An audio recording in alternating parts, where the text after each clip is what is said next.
It is a good and joyful thing to be with you this morning, First Baptist Austin. I bring warm greetings from Broadway Baptist Church and Bright Divinity School. For those of you who are not familiar with Bright, we are the other seminary in Fort Worth, the one not currently in the newspaper. If you happen to be discerning a call to graduate theological education, I brought applications with me. Admission to Bright is still open for the fall 2018 semester, and you still have time. Let's talk. During college and in the midst of an identity crisis and crisis of faith, I left the Southern Baptist Church of my upbringing in pursuit of something else and found the Christian Church Disciples of Christ. However, if you talk to Jaretta Marshall, the dean at Bright, she will tell you that there are some things that you cannot extract from a Baptist.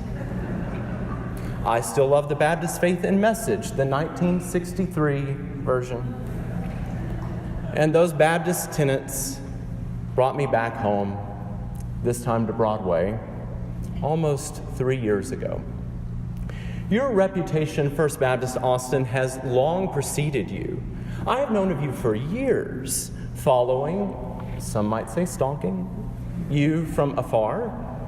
While some persons have election night or Super Bowl watch parties, I held my own liturgical party, if you will, in anticipation of your church's vote to become an open and affirming congregation in 2014. I even called your office on Monday to ask the outcome of the vote. Let's be honest, who does that? Today is the last Sunday in the month of Pride. Now, Pride is not a liturgical season, but it should be. Fabulous colors, you know. When your pastor emailed me back in February, he recounted a number of firsts at First. Ordinations, weddings, baby dedications, and more. He then said, "We have not yet had an openly LGBTQ preacher in the pulpit." And he extended an invitation to me to be with you. So, hashtag first time. His request surprised me.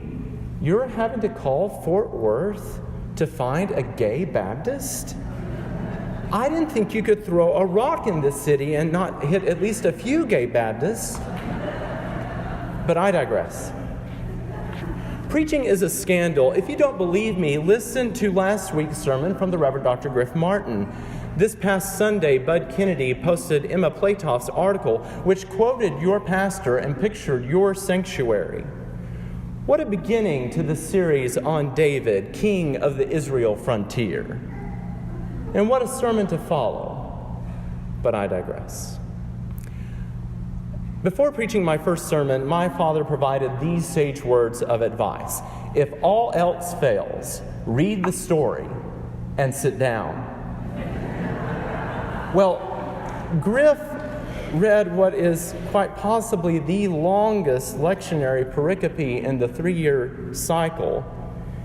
And now the proclamation of the word continues, yet as if for the very first time.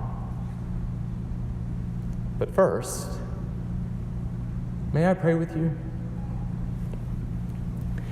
There are giants in the sky, O God. There are big, tall, terrible giants in the sky. Sometimes we face these giants. Oftentimes, we are the giants. But if you deliver us, then nothing else matters. And if you do not deliver us, then nothing else matters.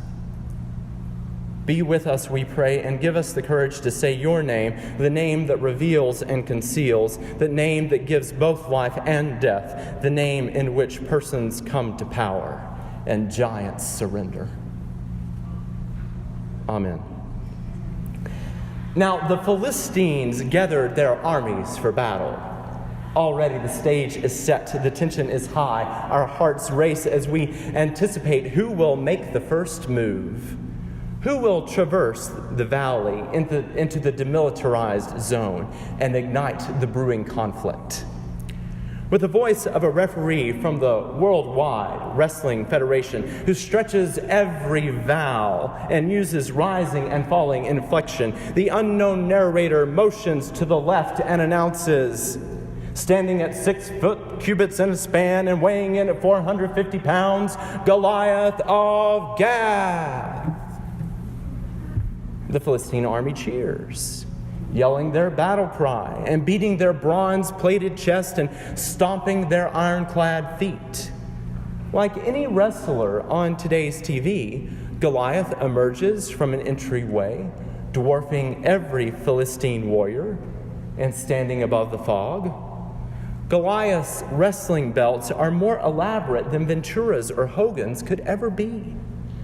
And these trophies testify to his former victories and Philistine conquest. Goliath's military attire was no doubt part of the intimidating act, too. A helmet of bronze, a coat of mail weighing more than 5,000 shekels of bronze, greaves of bronze on his legs, a javelin of bronze slung between his shoulders, the shaft of his spear was like a weaver's beam, and his spear's head weighed 600 shekels of iron, and his shield bearer went before him. This giant in the sky was a walking Olympic medal. A much later and somewhat less reliable translation goes on to describe his hands. Huge, I tell you, huge. And somewhere, this braggadocious bully has a big, bold, bombastic button that would launch the Philistine army into mortal combat. This Goliath is no fee-fi-fo-fum giant in the sky, but his taunt is no less frightening. He stood and shouted to the ranks of Israel, "Choose a man for yourselves, and let him come down to me. If he is able to fight with me and kill me, then we will be your servants. But if I prevail against him and kill him, then you shall be our servants and serve us." It is as if Goliath said, "Go ahead, try it. I dare you." Goliath's tactics worked. When Saul and the Israelites heard the words of this Philistine, they were dismayed and terrified because of this big, tall, terrible giant in the sky. Had we been there, we would have cut the tension with a knife. The referee in the valley between the two camps had no opponent in the right corner to announce, no dimensions to read. A void was present in the valley. Apparently, some skirmishes or military exercises were already taking place in the valley, though the Israeli and Philistine congresses had yet to declare war. As chance would have it, David arrives at Saul's camp at his father's behest, just as the armies are taking their positions on opposite sides of the valley, with war cries splitting the air. Goliath issues his terrible taunt again, "Choose a man, I dare you." And David hears it. Though not included in our lectionary reading, the Israelite army engages in what some would term locker room banter. "Get a load of this guy, would you? Surely he has come to defy Israel, and did you hear the prize that Saul is offering for the one that fails this big, tall, terrible giant in the sky? A family free of military service, and the daughter of Saul, her name? Well, her name is not important in this conversation among men. It's just that the giant slayer will get her as a prize." Sounds a bit like a Disney animated film, doesn't it? Careful the tale you tell. That is the spell, because children will listen. This forced betrothment is no happily ever after for the anonymous daughter of Saul. She continues the Me Too line of women in the biblical narrative. Our sacred text denies her agency, her autonomy. She can choose her own path and her own love. For the anonymous daughter of Saul, her giant in the sky is not just this Philistine, but her own father, the king, in a society that sees a woman's body as a prize to be won. This giant in the sky continues to threaten women and plague our culture and our church.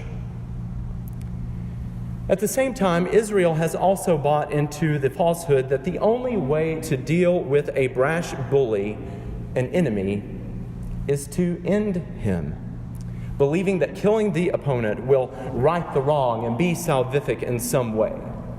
The old story of redemptive violence is a myth. It, too, is a giant in the sky that continues to plague our culture and our church. Israel gets it wrong, and we get it wrong also. In our budding narrative of David, the protagonist has yet to speak. Samuel recently anointed David, and Saul privately received him, and little David played on his harp, hallelujah, but he has not yet spoken a word. No, David speaking is a first in this story, #first time. Of course, we all know that this is not really the first time for David to speak. David, the subaltern, the eighth of 8 kids, the runt of the litter, has no doubt spoken, just no one has heard him or has cared to listen. We might wonder what David said to his dad, Jesse, or to Samuel. Did David ask Saul for his favorite top 40 as he picked up his lyre to soothe the troubled king? Did he cheer and jeer with his older brothers, saying, "Oh yeah, I'll show you"? After hearing the terrifying taunt of this giant in the sky, David considers his options and asks, who is this uncircumcised Philistine that he should defy the armies of the living God? Of course, David's older and certainly stronger brother tells David to put a sock in it, saying, "I know your presumption and the evil of your heart." Do you think David has heard this cruel comment from his brothers? David comes back at his siblings saying, "Now what have I done? Can't I even speak?" Maybe David was just dreaming of slaying the giant, his head in the clouds. Given what we will learn of David, that's certainly a possibility. And maybe David was sensing something beyond himself, a calling, if you will. And members of his own family label him presumptuous and declare his heart, to be evil. Sometimes the giants in the sky are our sisters and brothers, members of our family. Nevertheless, Saul hears of this David and sends for him. David, now in the presence of the king, has the audacity to speak first. There is no exchange of pleasantries. Saul does not say, "It has come to my attention that you..." No, this David, the anointed one, in the presence of King Saul says, "Let no one's heart fail because of him. Your servant will go and fight with this Philistine." Saul turns to consult the recently revised Human Resources Manual for the Israeli armies, which was the result of an illumination project and complete with an implementation plan. Saul quotes from the military handbook saying, "You are not able to go and fight this Philistine, for you are just a boy." The giant in the sky before David is not Goliath of Gath, nor is it King Saul. Rather, the giant in the sky is a policy that says who can and cannot go, who can and cannot do the work of the Lord. I know something about this giant in the sky, and you do too. I have loved the church from birth. I think anyone who is born on Easter Sunday has to love the church. Love is in the DNA. But I knew, too, from an early age that there was this conflict within me Of course, that internal dilemma played out before my eyes, not just in my own closet, but within the Baptist churches to which I belonged and within my family. Sexual orientation was the giant in my sky, or so I thought, and I did not know how to overcome it. My heart was failing, my soul was greatly troubled, and though I didn't have a harpist play my top 40, a certain Baptist, Cynthia Clausen, formerly of Austin, was able to sing comfort to my weary soul. Despite my most fervent prayers, God did not deliver me from my sexual orientation. Instead, God provided strength to live fully into who God created me to be, which included going to seminary and pursuing ordination. There are still giants in the sky, and to me they look like illumination projects and implementation plans, churches, denominations, cake bakers, and state and federal law. You cannot go, you cannot do, because of who you are, these giants all say. And if I'm honest with you, I often want to take a trip to the riverbed and look for smooth stones that I might throw at these giants. You know these giants too, First Baptist Austin. An affirming stance resulted in your excommunication from the Baptist General Convention of Texas, and a tense relationship with the Cooperative Baptist Fellowship. And the giants in your sky are not solely about sexual orientation. The courage of this congregation and your pastor has caused no shortage of giants in the sky to hurl their appalling accusations against you. As a result, you too may want to take a trip to Barton Creek and look for smooth stones that you might throw at these giants. You and I can choose to buy into the same myth of redemptive violence that has plagued our world for millennia, or we might pursue another way. Call it the way. Surprisingly, David does not even hear Saul's rejection. He does not acknowledge it or give it any power. Rather, he says, "Your servant used to keep sheep for his father, and whenever a lion or bear came and took a lamb from the flock, I went after it and struck it down, rescuing it from its mouth. And if it turned against me, I would catch it by the jaw, strike it down, and kill it. Your servant has killed both lions, tigers, and bears, O mine." Well, David's resume is quite short and brief. And it, at least in terms of power, might, and brute strength, pales in comparison to Goliath of Gath's stature and status.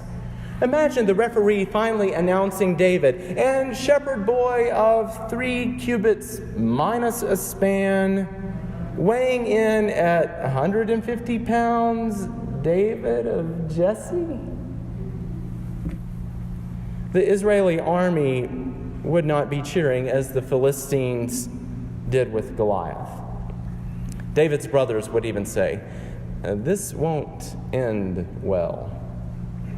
David continues speaking to Saul and says, "Yahweh, the Lord, who saved me from the paw of the lion and from the paw of the bear, will save me from the hand of this Philistine." Here the whole narrative turns, just as David speaks for the first time. This moment is the first time in the narrative that one dares to utter the name Yahweh, the Lord who is present in the second creation story, the Lord which calls Sarai and Abram, the Lord who disturbs Jacob's slumber, the Lord who meets Moses on a small mountain, and the Lord who delivered the people from an evil oppressor. David says, "It's Yahweh who delivered me from the paw of the lion. It's Yahweh who delivered me from the paw of the bear. It's Yahweh who will deliver me from this hand of this Philistine." Hear the good news, beloved of God. Yahweh is still at work in this world, even now, this day, today, and every day. And this Yahweh will deliver you and me from the giants in the sky. Or as the hymn writer put it, the soul that on Jesus still leans for repose, I will not desert to its foes. That soul, though all hell should endeavor to shake, I'll never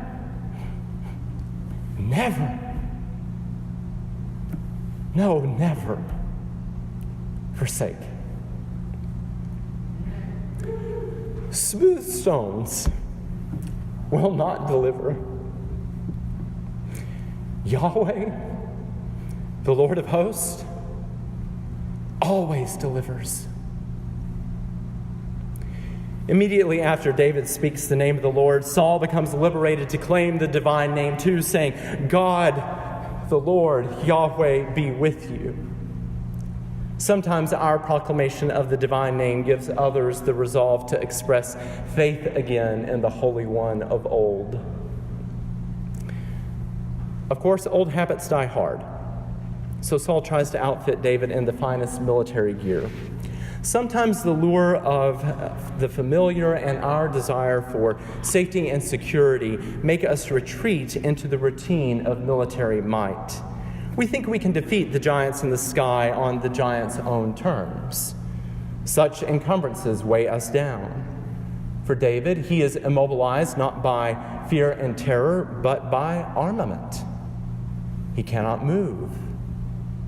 The same is true for us when we trust in what is seen rather than hoping for what is yet to be seen.